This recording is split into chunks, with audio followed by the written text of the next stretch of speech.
Hello students and welcome back again to our video tutorial. Today we are going to learn about a class of phylum Protozoa, that is sporozoans. Protozoans are unicellular eukaryotes. They fall under kingdom Protista, and there are four different classes of phylum Protozoa which has been classified on the basis of their locomotory organs. Either they have been moving by using flagella, or they have been showing amoeboid movement, or they have been moving by cilia, or they are having no locomotory organ. So today in this lecture, first I will be telling you what are the features of sporozoans, and with the special emphasis of Plasmodium, I will be teaching you the life cycle of Plasmodium first, that what part of life cycle is taking place in secondary host, what part of life cycle is taking place in primary host. Later in the part of this lecture, we will be covering that Plasmodium generally causes malaria, and I will be telling you that which type of Plasmodium causes which type of malaria and what are the characteristic features. Then I will be teaching you some part of history, that which of the scientists has been involved in the discovery of relation between malaria and Plasmodium. Is that clear? So let us start with class Sporozoa. And I am really sorry to resume or to discontinue the lecture series of Animal Kingdom, as Animal Kingdom would be discussed in next test. So we will be continuing the Animal Kingdom from the same point where we have been stopped at. Like I will be starting from the life cycle of liver fluke. So now in today's lecture, let us start with class Sporozoa. The other three classes would be taught by our botany teacher. And this class I will be teaching you, and that life cycle of malaria would be also used in your class 12 syllabus in the chapter health and disease. So sporozoans वो organism होते हैं जो अपने life cycle के अंदर, अपने life cycle के दौरान वो स्पोर लाइक स्ट्रक्चर फॉर्म करते हैं. So why we call that sporozoa or why we call that sporozoans? Because they form spore like structure during their life cycle. Now, what are the features of sporozoa? The general features of the members of this class. सबसे पहला feature आपको याद रखना है कि जितने भी sporozoans होते हैं, they all are endoparasites. Endoparasite का मतलब ये होता है कि वो होस्ट बॉडी के अंदर ही सर्वाइव करते हैं. They are parasitic in nature. They are depending on other for their food and they are living inside the body. Second feature of the member of this class, they lacks locomotory organ. When we talk about locomotory organelle here, I am talking about cilia, flagella or pseudopodia. None of the locomotory organ is present in sporozoa. तो sir ये move कैसे करते हैं? देखो, इनके body के अंदर contraction and expansion होता है और उसको बोलते हैं wiggling movement. But they show wiggling movement और gliding movement during their life cycle, but shows they lacks locomotory organelle. But shows locomotory organelle में I will mention no cilia, no flagella, and that question would be asked from you. No pseudopodia. How they move? They move by gliding movement or by wriggling movement. Moves by wriggling or gliding movement. And how they used to wriggle or glide? They used to wriggle or glide by expansion and contraction of body layers. By expansion or contraction of body layer. तो सारे endoparasite होते हैं, locomotory organ नहीं होता है इन sporozoans के अंदर. Then इनका जो बॉडी सेल मेम्ब्रेन जो होता है वो एक बहुत ही करेक्टरिस्टिक प्रोटीन लेयर से कवर्ड होता है, उसको बोलते हैं पैलिकल और cuticle. So body wall is covered, body is covered by a proteinous covering which we call pellicle or let's call that cuticle। तो जो भी सेल मेम्ब्रेन होगा उसके ऊपर एक प्रोटीन का प्रोटेक्टिव कवरिंग रहेगा जिसको पेलिकल कहते हैं। फोर्थ, ऑस्मोरेगुलेशन का मतलब होता है बेटा maintenance of bodies water and salt balance. और जो भी एक्वेटिक एनिमल हैं जब उनके बॉडी के अंदर ज्यादा पानी हो जाता है तो कुछ वैक्यूल लाइक स्ट्रक्चर थी जो कॉन्ट्रैक्ट होती है, पानी बाहर निकल जाता है और ऐसे वो अपने वाटर बैलेंस को मेंटेन करते हैं। उन वैक्यूल को बोलते हैं कॉन्ट्रैक्टाइल वैक्यूल। इनके पास कॉन्ट्रैक्टाइल वैक्यूल नहीं होते हैं क्योंकि होस्ट बॉडी के अंदर वो वाटर चैलेंज इनको नहीं मिलने वाला। जो भी आपके फ्री लिविंग है उनको कॉन्ट्रैक्टाइल वैक्यूल की जरूरत है। Like amoeba require contractile vacuole but they do not require contractile vacuole. So I will mention here they have no contractile vacuole for osmoregulation। देखो याद रख लेना, बहुत सिंपल सा कंसेप्ट है कि कॉन्ट्रैक्टाइल वैक्यूल पानी को स्क्वीज आउट करते हैं, इसलिए नाम ही कॉन्ट्रैक्टाइल वैक्यूल था। और वाटर सॉल्ट बैलेंस बनाते हैं। तो डिपेंडिंग अपॉन वो मेनली हाइपोटोनिक सॉल्यूशन में जब पानी ज्यादा रहेगा बॉडी के अंदर वाटर कंटेंट कम है तो बाहर से अंदर पानी आ जाएगा, उसको टैकल करने के लिए they are having contractile vacuole.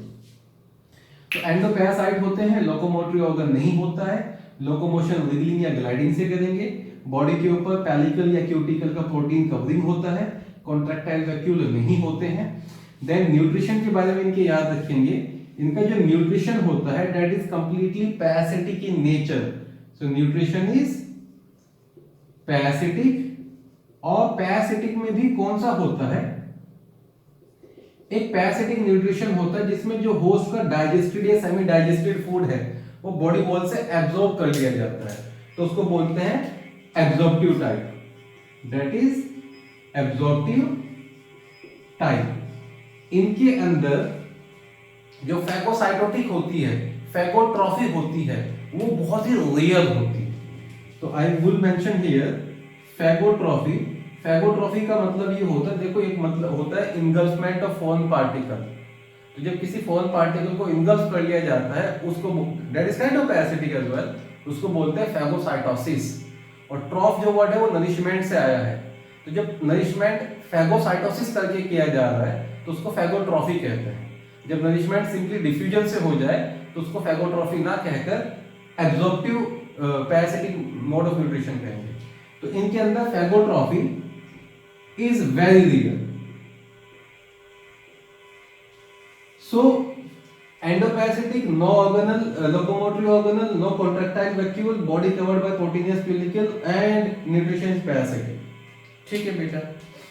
Next इनके बारे में एक और character I will love to discuss here. ये बहुत ही प्रिमिटिव होते हैं पर दो अलग अलग तरह के रिप्रोडक्शन करते हैं। तो रिप्रोडक्शन में इनके अंदर एसेक्सुअल फेज ऑफ रिप्रोडक्शन भी रहेगा, एसेक्सुअल मोड ऑफ रिप्रोडक्शन भी रहेगा और सेक्सुअल मोड ऑफ रिप्रोडक्शन भी रहेगा। सेक्सुअल मोड ऑफ रिप्रोडक्शन में दो अलग अलग पार्ट होंगे। पहला पार्ट होगा जिसके अंदर अगर आपके पास फॉर्मेशन ऑफ गैमेट्स हो रहा है उनको बोलेंगे गैमोगोनी, और अगर फ्यूजन ऑफ गैमेट हो रहा है उसको बोलेंगे सिंगैमी। तो गैमोगैमी, गैमोगैमी और syngamy that would be part of sexual reproduction. और जब एसेक्सुअल रिप्रोडक्शन की बात करते हैं तो स्पोर्स बनते हैं, उसको स्पोरोगोनी बोलेंगे। सी, जो भी एसेक्सुअल मोड ऑफ रिप्रोडक्शन होगा बच्चे, उसका दूसरा नाम स्पोरोगोनी और शाइजोगोनी भी होता है। शाइजोगोनी क्या होता है, we will be learning the life cycle of Plasmodium.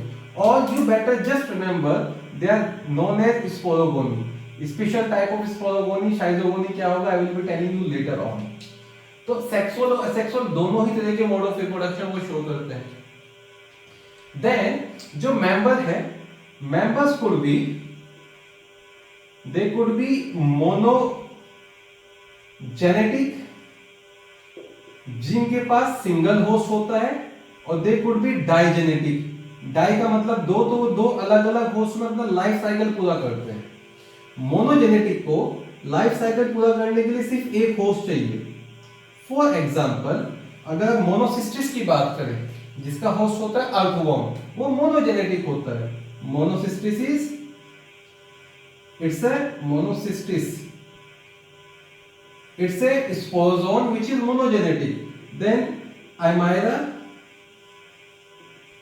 that is another, इसका जो होस्ट होगा वो कैटल होगा, तो either इसका जो होस्ट होगा वो बर्ड होगा, either it is a bird or it is a earthworm.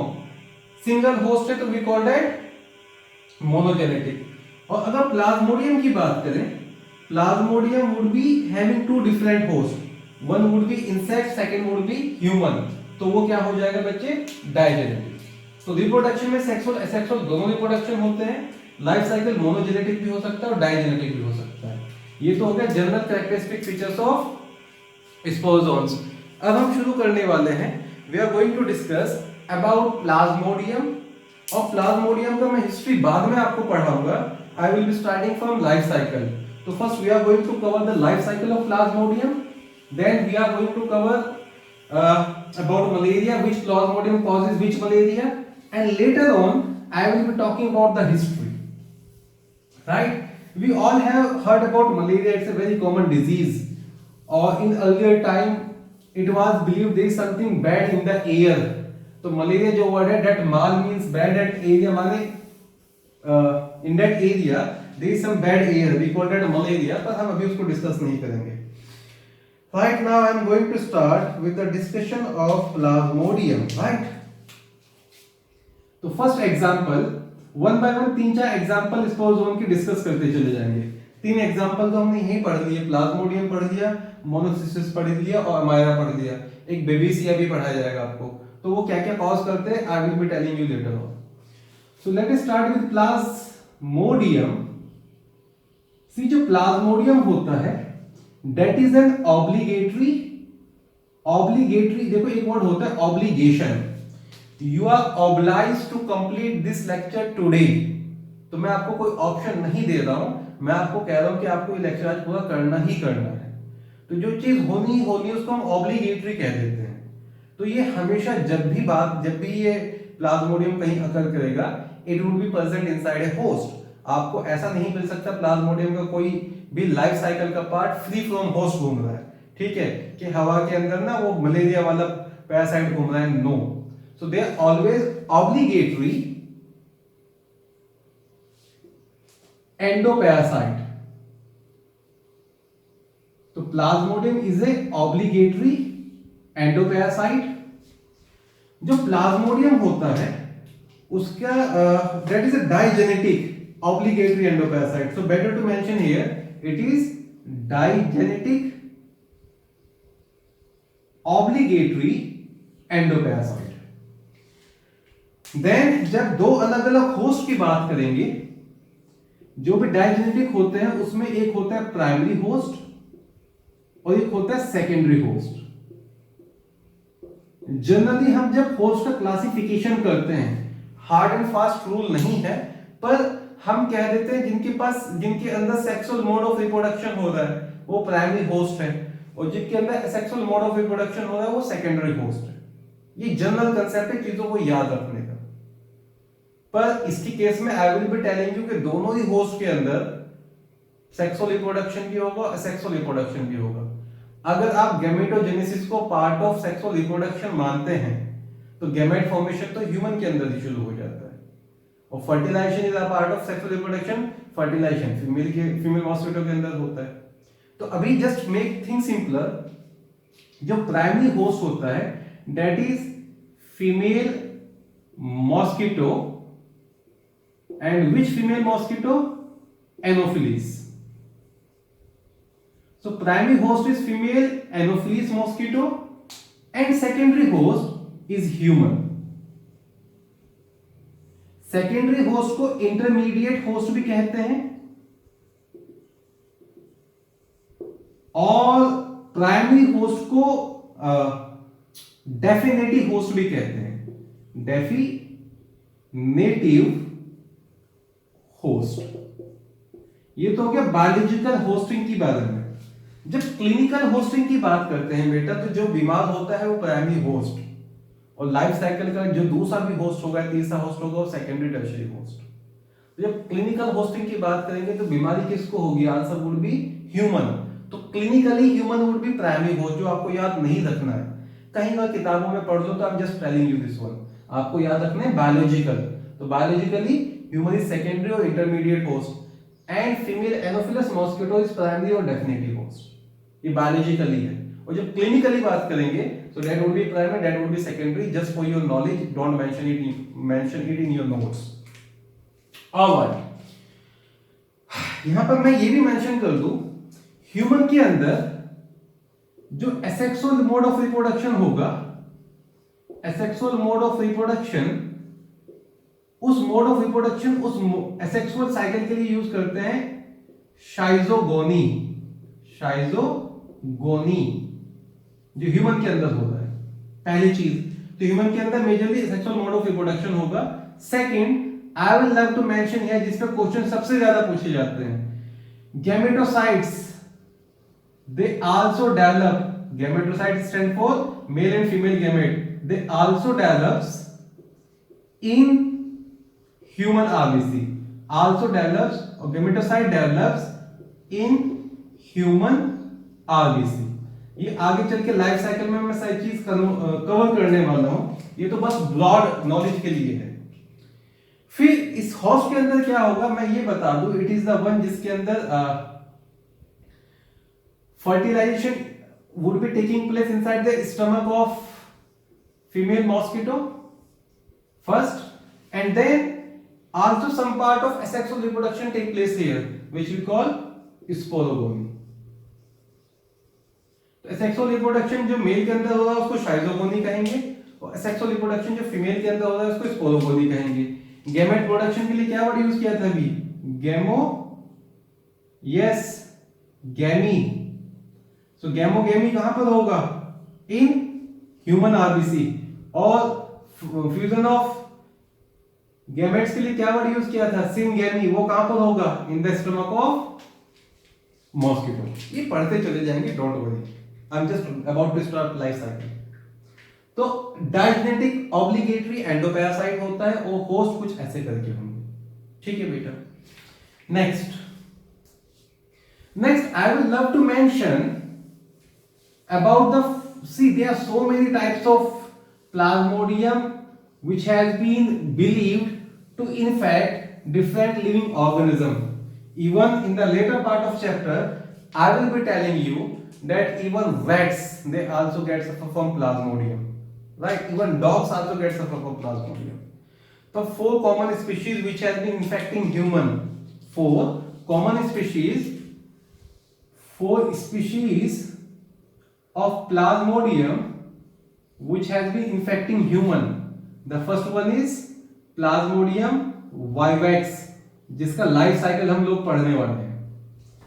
Second one is Plasmodium oval.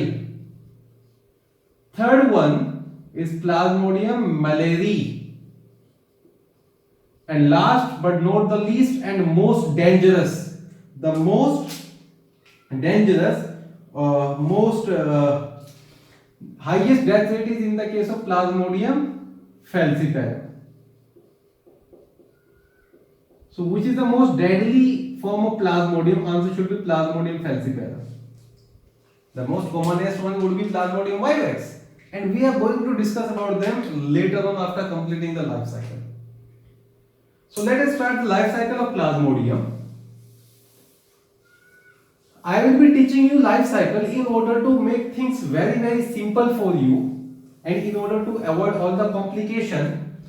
First I will be telling you what part of life cycle occurs in human, and what are the different stages which take place in human body, and then I will be telling you which part of life cycle occur in mosquito stomach, and what are the different stages which are going to produce in mosquito stomach. So life cycle of Plasmodium. life cycle of Plasmodium. I am starting the story. The infective stage of Plasmodium for human being is sporozoid. Infective stage of Plasmodium to human being is sporozoid, and sporozoid is somewhat sickle shaped. So sickle shaped sporozoid is the infective stage of Plasmodium to human. That is the question which will be asked. तो let's say this is some part of human body. देखो दो अलग अलग तरीके. अच्छा एक और चीज जनरल डिस्कशन के लिए बात कर लें. जनरली जब भी आप मॉस्किटो को एज ए वेक्टर या एज ए सेकेंडरी होस्ट पढ़ेंगे तो only females are there, males are not the secondary host of vector. The reason being is difference in their mouth part. Only the mouth part of female is specialized to pierce your skin, to suck the blood and to throw inside whatever is present in the mouth. It has been thrown inside in your blood. Only female mosquitoes are having that specialization. So जब insect में आपको mouth parts वगैरह पढ़ाऊंगा, I will be telling you about labium, I will be telling you about mandible. तो labium इनके पास ज्यादा developed होता है, labium absent रहता है males में. We will be learning that.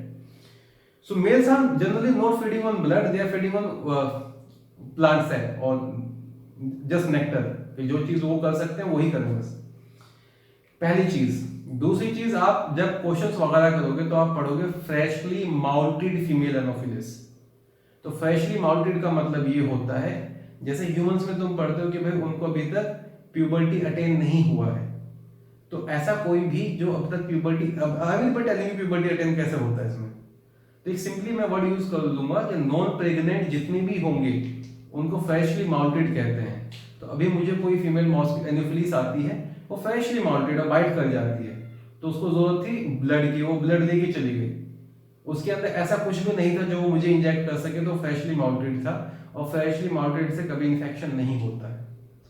When I will be using the term pregnant Anopheles, तो pregnant Anopheles का मतलब ये होगा there is something present in her stomach and something present in her saliva, and जब वो blood सक कर रही थी उस saliva के पार्ट को भी उसने इंजेक्ट कर दिया.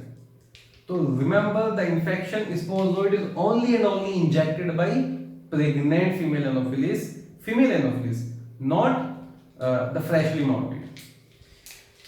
Okay, let's say this here is the hand of a person, right? And that's his thumb, and let's say these are the other fingers. How much they have? 4, right? Okay. And this is a hypothetical hand. Just imagine this is thumb, that is the nail, this is like this, right? Yes, this is like this. ऐसे कैसे दिखेगा? Whatever. There is a spindle shaped structure which has been injected inside the body by the bite of pregnant female anopheles. So bite of a female anopheles mosquito inject that sporozoid inside the body. अगर sporozoite का structure भी मैं आपको बना के दिखाऊं, sporozoite would be what shape? I told you this is spindle shape. Let us make it like this. This was sickle shape actually, not spindle shape. Let us make it like this. In the center there would be a nucleus. How many chromosomes are present there? Answer is 16. Remember, sporozoid is a haploid structure, and why I am mentioning haploid here, we will be learning as well. This here is mitochondria. That is a protective covering over it. Yes, please. What we call that? Pellicle. This is the anterior end or apical end. And at anterior end or apical end, certain microtubules are present. And these microtubules they would be helping in the expansion and contraction of body.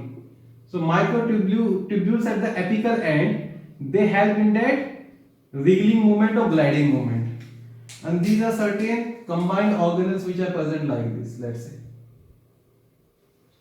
That would be the all cytoplasm. So this is a structure of sporozoid which has been injected. You don't need to remember this. There is no fun in remembering this. I just want to tell you this is the anterior part and this part would be moving in the blood. And microtubules plays a very important role in the wriggling and gliding movement. Okay? Right. What happens when it has been entered in your blood? Let's say I am making your blood vessels here. These are your blood vessels. This sporozoid, at a time, how many sporozoids are injected? Answer is thousands. It's not like it is injecting a single one. There are so many sporozoids which has been injected. And these sporozoids, by doing wriggling movement or by gliding, as well as with the flow of blood, they start moving. It is something like this. The human body is having very tight security, and all the times guards are roaming here and there, and we call that scavengers of your body. You know, Avengers, right? Scavengers of your body. The name is, yes, say let's say this is scavenger of our body here. What is your name? Yes, my name is, I am large in size, call me macro, and I love to eat a lot. I love to engulf a lot, call me phage. So there are so many macrophages which are present in blood. And these minute spindle shaped meiozoids, they always try to escape from these macrophages. There are certain which have been caught by macrophages, but most of them they escape and they enters into a new organ, into an organ of your body, and they are major. See, it's like कि आपको पता है कि भाई जब भी मैं उसके सिक्योरिटी एरिया में एंटर करूंगा तो मुझे उस वाले हॉल में जाके अपने आप को छुपा लेना है, और वहां पे मेरे लिए वो कंडीशंस हैं जहां मैं अपने आप को साइज में ग्रो कर सकता हूं, या मेरे लिए कंडीशंस है जहां मैं सर्वाइव कर सकता हूं, right? Same thing they are doing there. So what happens? These meiozoids, within half an hour of the bite, they escape from the blood and they enter our liver. Within half an hour, they enter our liver. So let's say, via blood circulation, these sporozoids. Okay, let us make liver a very large. Let's say this here is the liver part. So many things are going to take place in liver. That's why I am enlarging this liver. These meiozoids enter to your liver via blood circulation, and within half an hour they escape from the blood. In liver, when I will be teaching you the structure of liver, I will be telling you liver is having hepatic lobule. Hepatic lobule consists of hepatocytes. Whatever the connective tissue is there, we call it parenchymatous tissue of liver. So these spindle-shaped sporozoid enter in the parenchymatous tissue of liver. Now we will be talking about one. आए बहुत सारे हैं, अब एक की बात करेंगे. तो they enters in parenchymatous tissue of liver, and where after going there, what they do? They start eating a lot and they grow in size, right? They start feeding on parenchymatous tissue and they grow in size, they enlarge in size, and a grown up sporozoid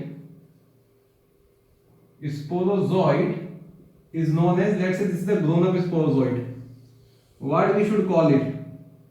What is your name? It is called as schizont. So what is a schizont? It is a grown up sporozoid. Is that clear? Now this schizont, it would be dividing, it would be undergoing multiple fission, and by multiple fission it would be making 100 copies of itself, 1000 copies of itself.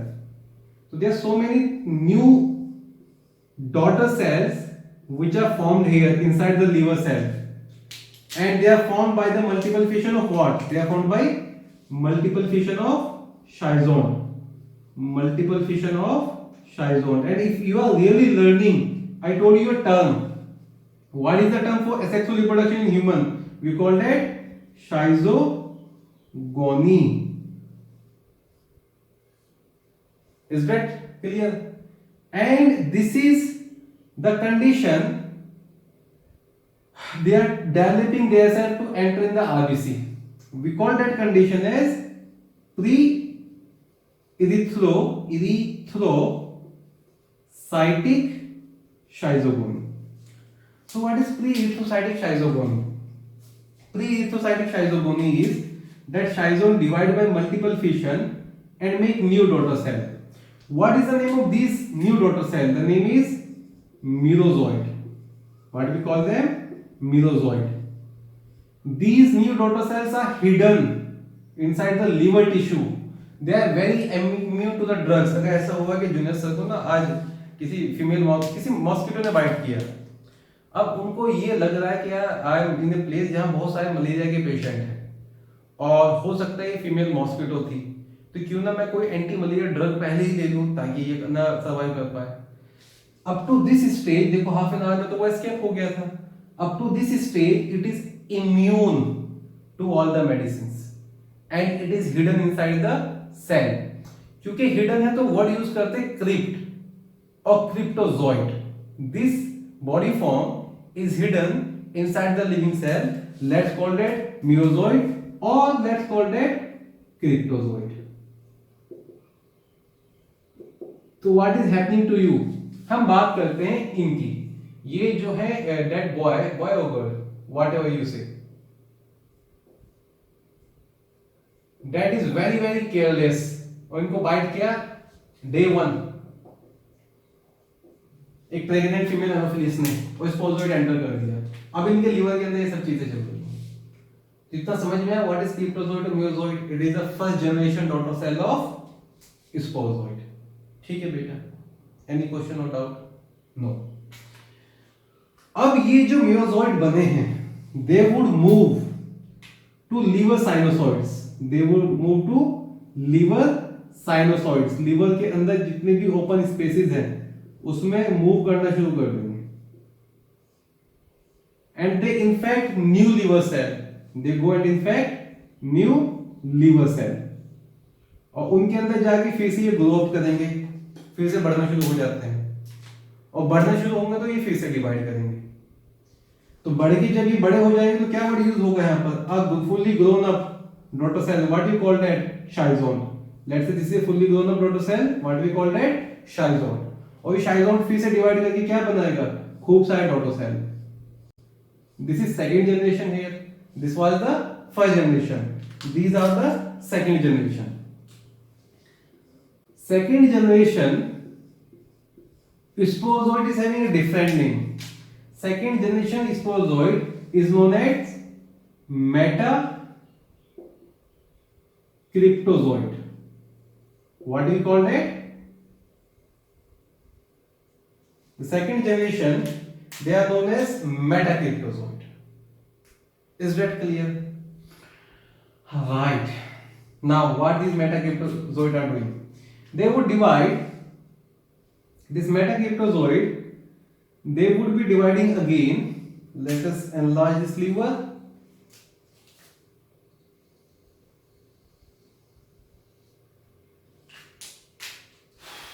They would be dividing again, become schizone, and this schizone divide and make new one. The third generation. There could be as many as so many generation. I am directly coming on the point. When these daughter cells are capable to enter inside the blood vessel, liver को खराब नहीं करना है, आर्बिस पे जाकर attack करना है. So that form which is capable to enter inside the blood vessel, we call that phanerozoid or metacryptomerozoid. You got my point? Again, only quick revision. What I'm telling you, sporozoite enter किया, blood से वो gliding या फिर आपका wiggling करता करता liver के पास चला गया। लीवर पे जाते पैनक्रामेटस टिश्यू पे अटैक करेगा, अपने आप को फीड अप करेगा, साइज में बड़ा हो जाएगा, बोलेंगे उसको शाइजोन्ट। शाइजोन्ट जब डिवाइड करेगा मल्टीपल फिशन से, तो उस डिवीजन के लिए वर्ड यूज करेंगे प्री इथोसाइटिक शाइजोगोनी। और फर्स्ट जनरेशन जो बनेगा उसको बोलेंगे क्रिप्टोजोइड और मीरोजोइड। फिर ये अलग अलग लीवर सेल को अटैक करेंगे। सेकंड जनरेशन बनेगा उसको बोलेंगे मेटाक्रिप्टोजोइड। फिर कई सारी जनरेशन बनती जाएंगी, खूब सारी लीवर सेल अटैक होती चली जाएंगी। फिर एक जनरेशन बनता है जो लीवर को लीव करने के लिए तैयार है, and this is what we call phanerozoite और मेटाक्रिप्टोमीरोजोइड। ये जो ये वाला डिवीजन है जिससे ये बनते हैं फेनोजोइड और मेटाक्रिप्टोमीरोजोइड, इसको बोलते हैं बेटा एक्सोरिथोसाइटिक शाइजोगोनी। सो प्री इथोसाइटिक शाइजोगोनी में फर्स्ट जनरेशन, और उसके बाद जो भी बनना है वो एक्सोरिथोसाइटिक शाइजोगोनी। ठीक है यहां तक। अब ये जो मेटाक्रिप्टोमीरोजोइड, let's say these are the मेटाक्रिप्टोमीरोजोइड और फेनोजोइड, ये लीवर से बाहर निकलेंगे और कहां पे एंटर कर जाएंगे? ब्लड वेसल में। तो अगर इतनी चीज समझ में आ गई है तो इसको बहुत ही छोटे से पार्ट में यहां बना के यहां पे ब्लड वेसल बना देता हूं मैं। ठीक है, okay. Let us track back, let us go back to the liver, and just for the explanation purpose मैं liver को थोड़ा enlarge कर दिया था। अब अगर चीज समझ में आ गई तो मैं सिर्फ टर्मिनोलॉजी यूज करता चला जाऊंगा। Let's say this is your liver, right? And in liver, yes please, you tell me, first they group into schizont. Schizont makes what? Merozoite or, yes please, cryptozoite. What is this? This is pre-erythrocytic schizogony. Then they divide. Second generation, first they grow into schizont, and then they divide and make metacryptozoite. Second generation. Then there would be 2, 3, 4 cycles. I am coming on the final cycle. When these grown up metacryptozoid divide and make phanerozoid or metacryptomerozoid, and this part here is known as erythrocytic schizogony. This is the compact form of liver events. कहां से कहां तक exoerythrocytic schizogony होगा? Answer to that question is कि यहां से शुरू first generation के बाद जो भी कुछ बन रहा है वो सारी एक्सोएरिथ्रोसाइटिक शाइजोगोनी होगा। फर्स्ट जनरेशन के बाद जो भी कुछ बन रहा है वो सारे एक्सोएरिथ्रोसाइटिक शाइजोगोनी होगा। अब तक प्लॉइडी कैसी रहेगी बच्चे? Ploidy would be haploid up to here. ठीक है बच्चे, राइट। अच्छा एक और चीज, let me make blood vessel here. Let's say this is blood vessel, that is your vasculature system, and now this, अब इसकी पहले जब ये आए बहुत डरा डरा था और ये अपने आप को बचाने की कोशिश कर रहा था। अब इसके अंदर इतना कॉन्फिडेंस आ गया है कि ये अपने आप की तो फिक्र नहीं है इसको, और ये तो आपको परेशान करने वाला है। ठीक है, तो this phanerozoite they enter into the blood. Let's say I am making P here only. इसको दूसरे कलर में बनाते हैं, RBC should be made in red colour. Let's say this here is P only, and what is that? P means phanerozoite. अब सुने, infection से लेकर day 1 of first appearance in blood, यहां से लेके यहां तक का जो टाइम होता है उस पीरियड के लिए बोलते हैं pre patent period. So what is pre patent period? From time of infection, pre patent period is from time of infection to first appearance in blood. आपका जो भी टेस्ट आएगा दैट इससे पहले तो नहीं आ पाएगा। और हम जो लाइफ साइकिल पढ़ रहे हैं प्लाज्मोडियम वाइवेक्स का पढ़ रहे हैं, तो Plasmodium vivax pre patent period is about 8 to 10 days, 8 to 10 days। Pre patent period complete हो गया। ये आपकी आरबीसी है।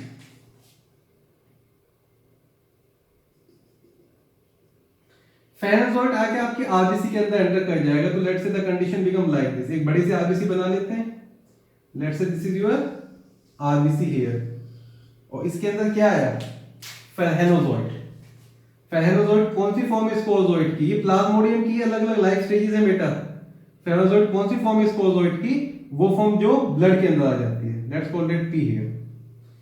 अब आरबीसी के अंदर आते ही इसका न्यूक्लियस अभी तक यहां पर था, सेंटर में था।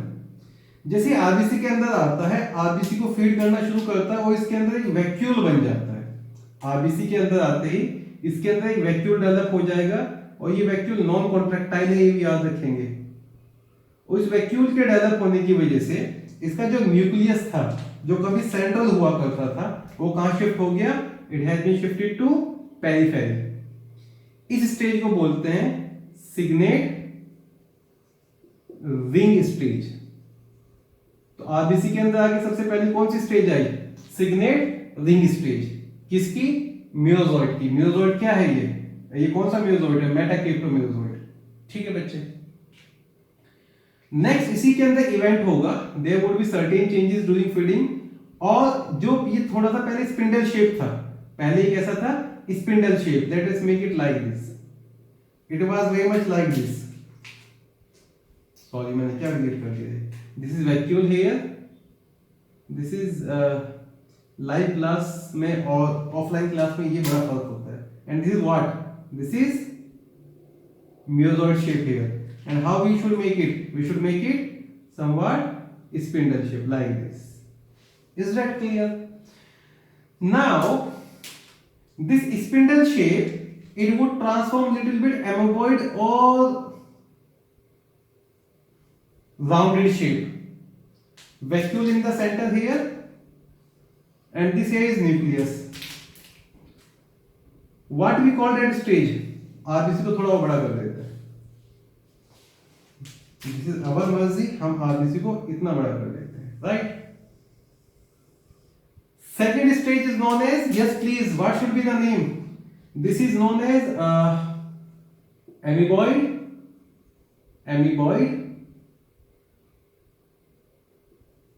stage, right? तो आरबीसी के अंदर आगे पहले सिग्नेट रिंग स्टेज डेवलप हुआ, फिर कैसा स्टेज डेवलप हुआ? एमीबॉडी स्टेज। इतना समझ में आ रहा है? ओके।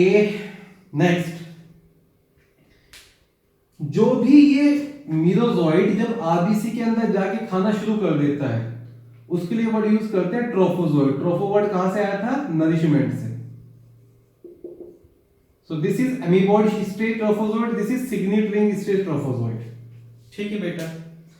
अगला इसके अंदर क्या चेंज होगा? विद इन दैट आरबीसी इसका जो भी वैक्यूल था, उस वैक्यूल के अंदर खूब सारे आरबीसी के ब्रेकडाउन प्रोडक्ट्स एक्यूमुलेट होने शुरू हो जाते हैं। उस वैक्यूल के अंदर आरबीसी के ब्रेकडाउन प्रोडक्ट एक्यूमुलेट होने शुरू हो जाते हैं। आरबीसी में क्या क्या होता है? आरबीसी के अंदर से हीमोग्लोबिन होता है। हीमोग्लोबिन में क्या होगा? Haem plus globin. ग्लोबिन क्या होता है? ये तो सब प्रोटीन पार्ट होता है। This is pigment part. और इस हीम के ब्रेकडाउन जो क्रिस्टल्स है, they are accumulated in the vacuole here. So let's say these are the pigments, dark pigments which has been coming from RBC breakdown। RBC को इटअप करने से जो आ रहा है, RBC के अंदर जो भी हीमोग्लोबिन था उसको इटअप करने की वजह से जो आ रहा है। These are known as which granules? Hemozoin granules। Is that clear? Right. Later on in the cytoplasm of RBC, certain granular dots also appear. So hemozoin granules are present inside hemozoin granules are present inside where? Inside mesozoid. And in the cytoplasm of RBC, there are certain dot-like structure, granular dot which are present. अगर हम Plasmodium vivax को पढ़ रहे हैं तो इन dots का नाम होगा Schuffner's dot. Let's call that Schuffner's dot. ठीक है बेटा. नेक्स्ट, आरबीसी के अंदर now this growing up trophozoite बड़ा होगा तो क्या कहेंगे उसको? शाइजोन. और वो डिवाइड करेगा बाय मल्टीपल फिशन, और डिवाइड करके क्या बनाएगा? खूब सारे मेसोजोइड. It divides and make mesozoites. Let's say 12 to 24 new mesozoites are formed. 12 to 24 new mesozoites are formed. ये आरबीसी के अंदर हो रहा है सबके. तो ये मल्टीपल फिशन, इस मल्टीपल फिशन का क्या नाम होना चाहिए? Who will tell me? This multiple fission is occurring here inside RBC. So please call that erythrocytic schizogony. Please call that erythrocytic शाइजोगोनी. इतना समझ में आया बेटा? तो आरबीसी के अंदर जाते हैं पहले सिग्नेटिंग स्टेज, फिर अमीबॉइड स्टेज, उसके बाद कुछ ग्रेन्यूल्स नजर आते हैं, कुछ डॉट्स नजर आते हैं. डॉट साइटोप्लाज्म ऑफ आरबीसी में होगा, ग्रेन्यूल्स इनसाइड द मेसोजोइड होंगे, और फिर जब वो डिवाइड करेगा तो खूब सारे न्यू मेसोजोइड बन जाएंगे. अब आरबीसी के अंदर खूब सारे न्यू मेसोजोइड बनते जाए तो क्या होगा? आरबीसी वुड ब्रस्ट, और ब्रस्टिंग ऑफ आरबीसी से क्या होगा? These mesozoites would be released in the blood. These mesozoites would be released in the blood. और ब्लड में जाके क्या करेंगे? ये नए आरबीसी को इन्फेक्ट करना शुरू कर देंगे. ये जाके नए आरबीसी को इन्फेक्ट करना शुरू कर देंगे. तो लेट्स से यहाँ पर 10 आरबीसी हुई थी. 10 आरबीसी में खूब सारे नए जनरेशन बन गया, और उसने हर एक में नए नए को इन्फेक्ट करना शुरू कर दिया. What I really want to tell you here, जब भी आरबीसी ब्रस्टिंग होगी तो ये हीमोजोइन ग्रेन्यूल्स रिलीज होंगे inside the blood. Haemozoin granules would be released inside the blood, और हीमोजोइन ग्रेन्यूल्स रिलीज होने की वजह से ही पेशेंट को फीवर एंड चिल्स आते हैं. तो पेशेंट को जो फीवर एंड चिल्स आएंगे that is due to release of hemozoin granules. Release of haemozoin. अगर कभी भी कोई पूछे कि भाई मलेरिया के अंदर फीवर और चिल्स क्यों आते हैं, आंसर इज आरबीसी ब्रस्टिंग हो रहा है. कुछ की लाइफ साइकिल में 48 आवर्स में आरबीसी ब्रस्टिंग होगा, तो हर 48 आवर्स के बाद फीवर आ रहा है. कुछ की लाइफ साइकिल में 72 आवर्स के बाद होगा तो 30 दिन फीवर आ रहा है. We will be discussing that. तो release of hemozoin granules result in fever and chills. Important thing to remember, fever and chills. अब ये जो नए मेसोजोइड क्या करेंगे? ज्यादातर क्या कर रहे हैं? आपके नए आरबीसी को इन्फेक्ट कर रहे हैं. कुछ तो इसमें से इतने शरारती होते हैं कि वापस चले जाते हैं लीवर के पास. Via blood circulation they go back to liver. आप क्या करने आए यहाँ पर? We want to make new generation. क्या कहेंगे उस शाइजोगोनी को? To start exoerythrocytic शाइजोगोनी. बोर्ड पे चीजें कॉम्प्लिकेटेड लग रही हैं तो प्लीज एक एक करके आप देखते रहिए क्या बता रहा हूं. तो लीवर से निकलते ही पहले आरबीसी के अंदर एरिथ्रोसाइटिक शाइजोगोनी, जो इसका रिजल्ट होगा वो नई आरबीसी को इन्फेक्ट करते हैं. जैसे आरबीसी बर्स्ट होगा तो उससे हीमोजोइन ग्रेन्यूल्स होते हैं. क्या नाम है रिलीज? जो ये डॉट्स हैं, स्कूफनर डॉट जो बताया, ये हेल्प करती है ये पता करने में कौन सा इंफेक्शन. ज्यादातर नई आरबीसी को इन्फेक्ट करेंगे, कुछ जाएंगे आपका वापस लीवर के पास नई शुरू करने के लिए एक्सोएरिथ्रोसाइटिक शाइजोगोनी. ये चलता रहेगा रिपीटेडली. ठीक है बेटा? Okay, I guess lecture is being little bit lengthy. Just give me some time, some more time. I will be compiling things very soon. उसके बाद बेटा in our blood, the next in our blood RBC के अंदर कुछ मेसोजोइड्स ऐसे होंगे जो divide नहीं करेंगे. There are certain mesozoids which stop growing, which stop dividing, and they get specialized and are known as gametes. तो आरबीसी के अंदर कुछ मेसोजोइड नहीं डिवाइड करते हैं और डेवलप कर जाते हैं गैमेट्स में. तो जैसे मैंने शुरू में बताया था, गैमेट्स कहाँ डेवलप होते हैं? वो जो गैमोगैमी है वो कहाँ होगा? Inside the RBC. अब आरबीसी के अंदर बेटा दो तरह के गैमेट्स मिलेंगे आपको. एक गैमेट होगा जिसका साइज बहुत बड़ा होगा, जिसके अंदर खूब सा फूड लेडन साइटोप्लाज्म है, और जिसके जो न्यूक्लियस है वो सेंट्रल नहीं है, nucleus is little bit away from the centre, eccentric nucleus है। ये होता है मेगा गैमेटोसाइट, जिसको बोलेंगे फीमेल गैमेट, जिसको बोलेंगे फीमेल गैमेट। तो female gamete are present in one RBC, और दूसरे आरबीसी में थोड़ा छोटा, उसका जो साइटोप्लाज्म है वो क्लियर होगा, सेंट्रल न्यूक्लियस होगा, वो खुद राउंडेड इन शेप होता है। तो rounded in shape, clear cytoplasm, central nucleus, let's call that micro gametocyte और मेल गैमेट। ठीक है बेटा, चलो एक और चीज बस लास्ट, उसके बाद मैं इसको वो कर रहा हूं। प्री पेटेंट पीरियड था जब फर्स्ट टाइम ब्लड में विजिबल हुआ था, फिर ब्लड के अंदर एरिथ्रोसाइटिक शाइजोगोनी हुई, और ये पहला वक्त है जब जैसे ही ये बर्स्ट हुआ हीमोजोइन ग्रेन्युलाई पहली बार साइलेंट सिम्टम आए। जो इंक्यूबेशन पीरियड होता है, incubation period is the period from infection to first sign and symptom, period from infection from the bite to first sign and symptom, इसको बोलते हैं इंक्यूबेशन पीरियड। और जो फर्स्ट अपीयरेंस इन ब्लड था उसको बोला था pre patent period. Pre patent period Plasmodium virus में कितना था? Yes, how many days? 8 days. और इंक्यूबेशन पीरियड कितना होता है? 14 days. Now attention, very attention please, I am summarizing the things. I am a person which is very healthy, और मैं ऐसे एरिया में जा रहा हूं जहां पर मॉस्किटोज हैं, and those mosquitoes are full of sporozoite. मुझे डे 1 आके बाइट किया, आधे घंटे में मेरे ब्लड सर्कुलेशन से जितने भी स्पोरोजोइड उसने एंटर कराया सब गायब हो जाएंगे। कहां चले गए? मेरे लीवर के पास। लीवर में जाके सबसे पहले वो प्री एरिथ्रोसाइटिक शाइजोगोनी करते हैं, जिससे फर्स्ट जनरेशन बनती है, और उसके बाद जितनी भी जनरेशन बनेगी वो एक्सो एरिथ्रोसाइटिक शाइजोगोनी है। सेकंड जनरेशन को मेटाकेप्टोजाइट बोल दिया, और थर्ड जनरेशन को जो थर्ड फोर्थ फिफ्थ जनरेशन का रिजल्ट होता है वो फॉर्म जो ब्लड में जाने लायक हो गई वो फेनोजोइड या मेटाकेप्टोम्यूजोइड। ब्लड के अंदर आके एक और नाम पढ़ोगे आप, एरिथ्रोसाइटिक शाइजोगोनी का नाम होता है बेटा cycle of Golgi. Cycle of Golgi is the other name of erythrocytic शाइजोगोनी।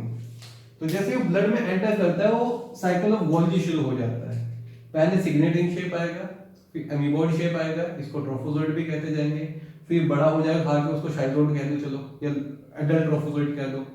उसके अंदर हीमोजोइन ग्रेन्यूल होंगे, आरबीसी के अंदर कोई डॉट लाइक स्ट्रक्चर होंगे, वाईएक्स के केस में उसका नाम होता है स्कूफनर dot.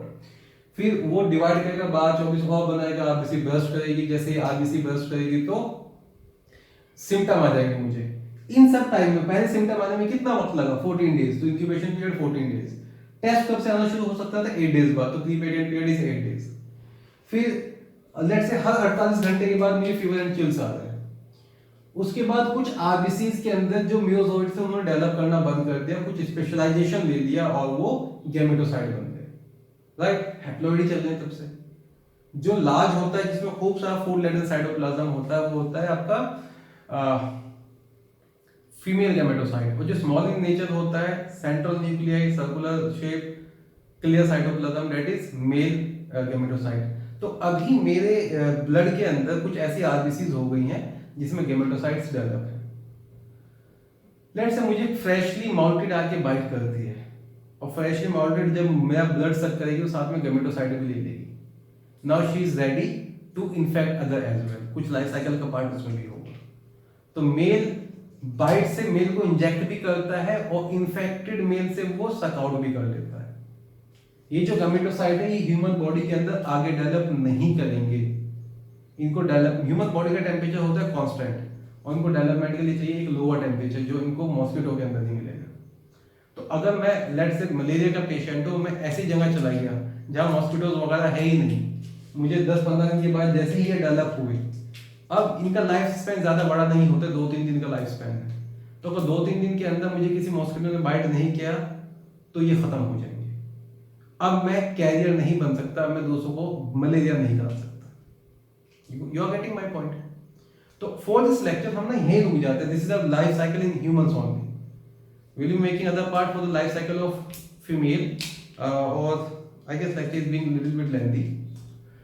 Life cycle of malaria, life cycle of Plasmodium in female mosquito. I will be adding a video on that, and then I will be adding a video on types of malaria, types of which type of Plasmodium causes which type of malaria, what is their different shape of, what is the different shape of, what is the different nature of hemozoin, what happened with the RBC after their entry, how you are going to diagnose it. जो स्कूफनर्स dot होते हैं उनका main काम होता है diagnosis में. Late से आपको ना किसी पेशेंट का ब्लड सैंपल आया, उसके अंदर स्कूफनर्स डॉट नहीं है, उसके अंदर जीमेंस डॉट है, उसके अंदर मोलस डॉट है. डॉट को हमने क्लासिफाई किया विद द फीचर्स, तो हमें पता चल जाता है कि ये किसका इन्फेक्शन है. स्कूफनर्स आए तो वाइवेक्स, जीमेंस आए तो it could be like Plasmodium oval में आते हैं जेम्स, राइट. प्लाज्मोडियम मलेरी में आते हैं जीमेंस डॉट. वो आगे बढ़ते चले जाएंगे.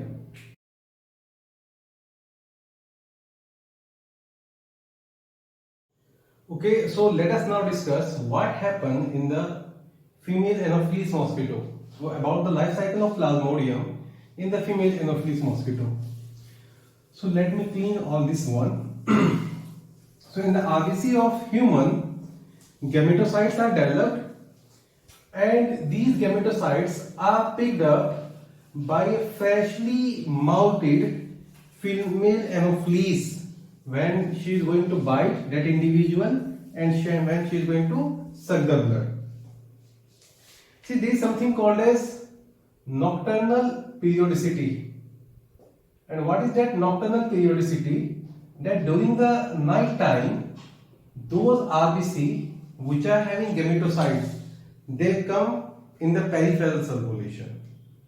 So generally in the evening time or night time, those RBC are readily available as a food for the female Anopheles mosquito. Life cycle, part of life cycle in female Anopheles.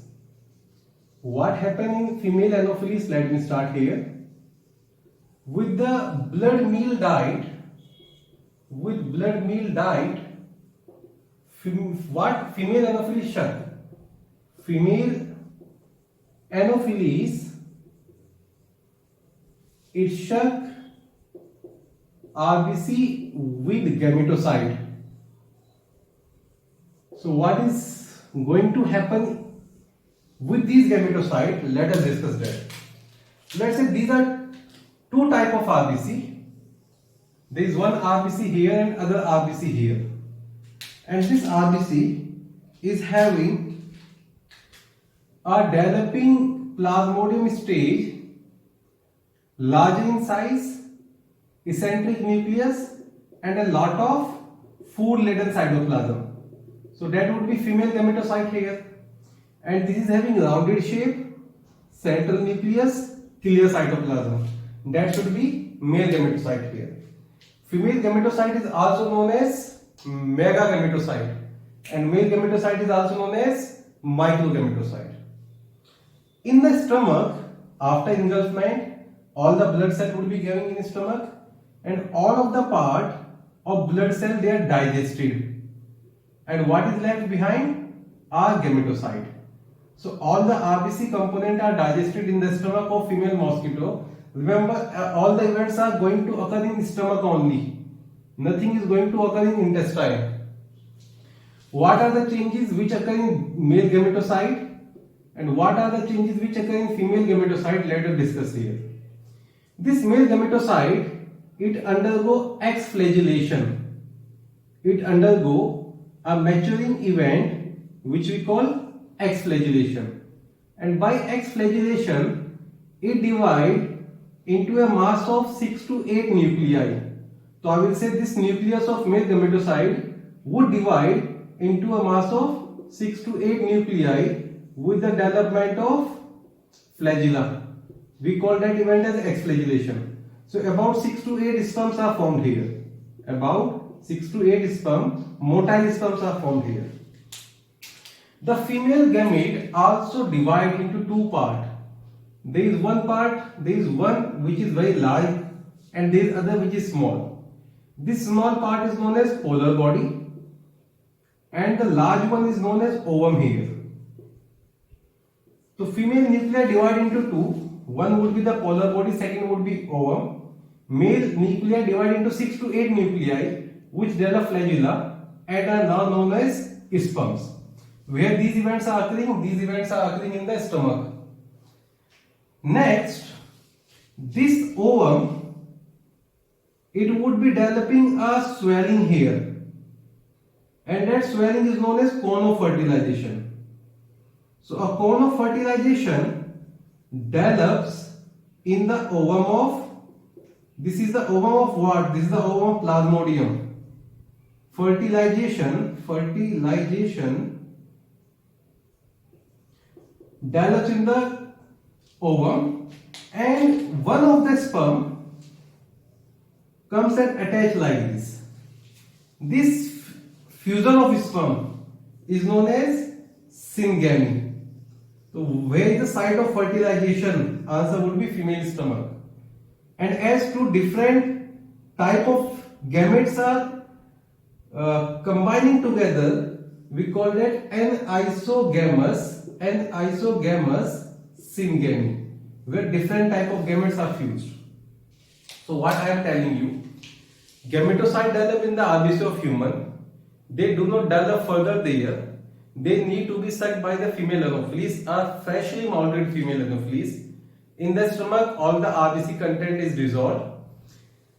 Microgametocyte undergo exflagellation, develop into 6 to 8 sperms. Megagametocyte divide into two. One would be polar body and second would be the ovum.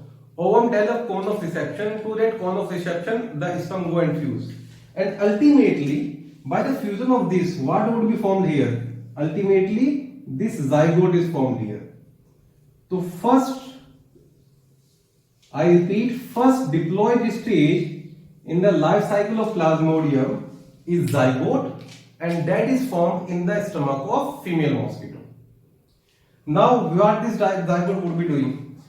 Let's say these are the wall of stomach. The epithelial lining of female mosquito stomach is here. आप ये भी याद रखेंगे, let's say condition ऐसा हुआ कि मुझे female Anopheles ने नहीं बाइट किया, मुझे फीमेल एडिस या फीमेल क्यूलेक्स ने बाइट कर दिया, तो भी यहां तक के इवेंट हर एक फीमेल मॉस्किटो के स्टमक में हो सकते हैं. इसके बाद भी जो इवेंट है वो सिर्फ और सिर्फ फीमेल एनोफिलिस में ही होंगे. ये जो जाइगोट है, it attaches to the wall of stomach like this, and after attachment it undergo elongation. Elongate होके वर्म लाइक स्ट्रक्चर बना लेता है. I repeat, the zygote it attaches to the wall of stomach and undergo elongation. और elongation होके ये एक worm like structure बना लेगा, और इस वर्म लाइक स्ट्रक्चर को बोलते हैं बेटा ookinete. So what is ookinete? It is a worm like structure which is developed after the attachment of Plasmodium zygote to the wall of stomach. Is that clear? Now what would happen? This okinete, this worm-like structure which is diploid, it start penetrating inside the wall of stomach. So जो next event होगा, that should be penetration and it form a protective covering over it. We call that excistment. So next event after the development of okinete, it would be penetration and excistment. What is that penetration? That okinete penetrate inside the wall of stomach, and after penetration or during penetration, what happen? On these worm-like structure, certain protective covering start formation. Certain protective covering start formation like this. This is encystment, not excistment. The developing zygote is covering itself in the protective covering. This encysted zygote is known as oocyst. All that's called as sporont. So what is oocyst or sporont? It is simply encysted zygote. It is simply encysted zygote. जो ये protective covering है, ये कुछ part zygote खुद develop करता है और कुछ पार्ट स्टमक का वॉल डेवलप करता है। तो protective cyst is developed from, is secreted by wall of stomach as well as zygote itself.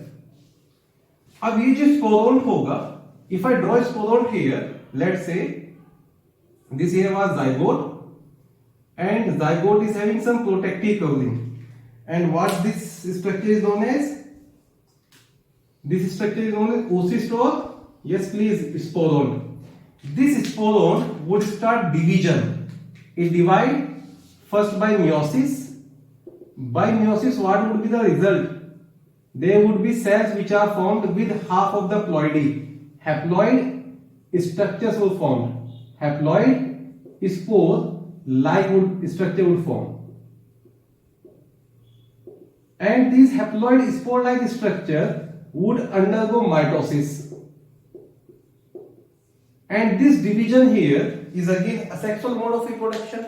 This mitosis division would be asexual mode of reproduction, and this is what we call sporogony. So by mitosis there would be so many structures, so many cells which would be formed here.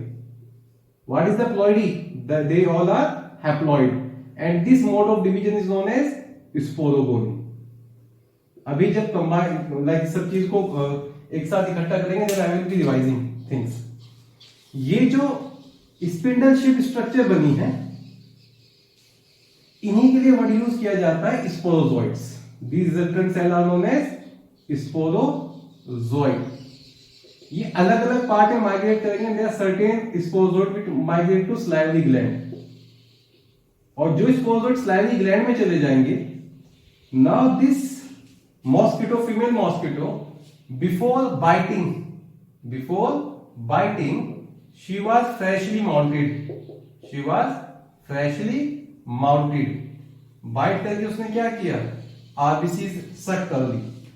RBC सक करने से gametes आ गए. Gametes develop करने शुरू हो गए, और gametes I will say एक्सफ्लैजुलेशन किया और डिवीजन किया. जाइगोट बना. जाइगोट बनने के बाद ओकिनेटे बना. ओकिनेटे बनने के बाद पेनिट्रेशन एनसिस्टमेंट हुआ. उसके बाद एक मियोसिस और फिर सायामाइटोसिस, और रिजल्टेंट क्या बना? Sporozoite. I can say she is pregnant now. Answer is yes. Now इसके स्लाइवरी ग्लैंड में खूब सारे स्पोरोजोइड हो गए, and she is ready to bite another person. तो जब ये बाइट करेगी तो what she would be injecting a lot of sporozoite in the blood. ये हो गया बेटा लाइफ साइकिल के बारे में. अब एक फटाफट जो भी रिप्रेजेंटेशन हमने बनाया है वो थोड़ा कॉम्प्लिकेटेड अगर आपको लगा है, तो एक फटाफट रिप्रेजेंटेशन बना लेते हैं life cycle, complete life cycle का, कि क्या क्या हुआ. पहला जो स्टेप होगा, that is by bite to a healthy person, what she is injecting? Yes please. Female Anopheles, a pregnant female Anopheles inject sporozoid. So what is the infective stage? Answer is sporozoid. Then that sporozoid goes to liver.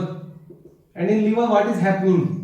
First, there is pre-erythrocytic schizogony. The resultant cells are known as, resultant members are known as cryptozoid. First generation. Then second, third, fourth, sixth, fifth generation, exoerythrocytic schizogony. The ultimate product of exoerythrocyte schizogony is phaerozoid.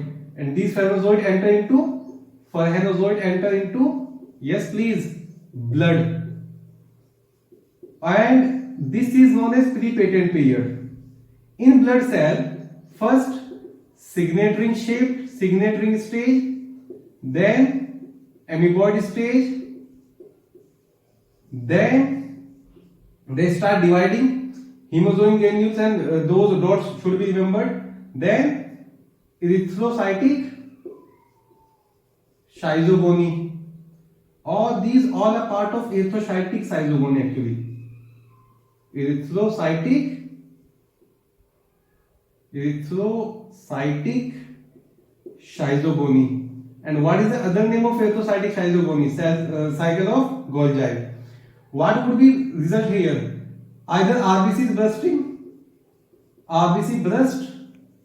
resulting in release of hemozoin, fever and chills. This is known as incubation period. Or develop gametocytes.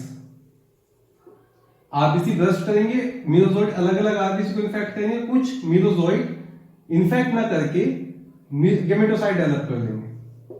ये तो हो गया in the male. In human gametocytes sucked by female anopheles. Gametocytes sucked by female freshly mounted female anopheles. Okay, now what would happen? All the events are occurring in stomach. First, exflagellation of male gametocyte and nuclear division of female gametocyte. The resultant cell, which differ in shape, we call it an isogamous gamete. They fuse with each other and syngamy occur in stomach. And what is the result of syngamy? Answer is yes, please. Zygote. Zygote develop into ookinete. Ookinete undergo penetration and encystment.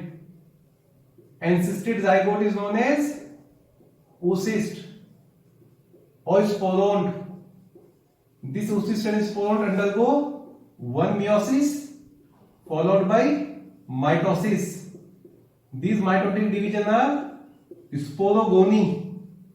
What is formed as a result of mitosis? A lot of sporozoid. Sporozoid goes to salivary gland. And now she is ready to infect other one. So students, this is about the life cycle of Plasmodium. If you are having any doubt, any question, you can text me.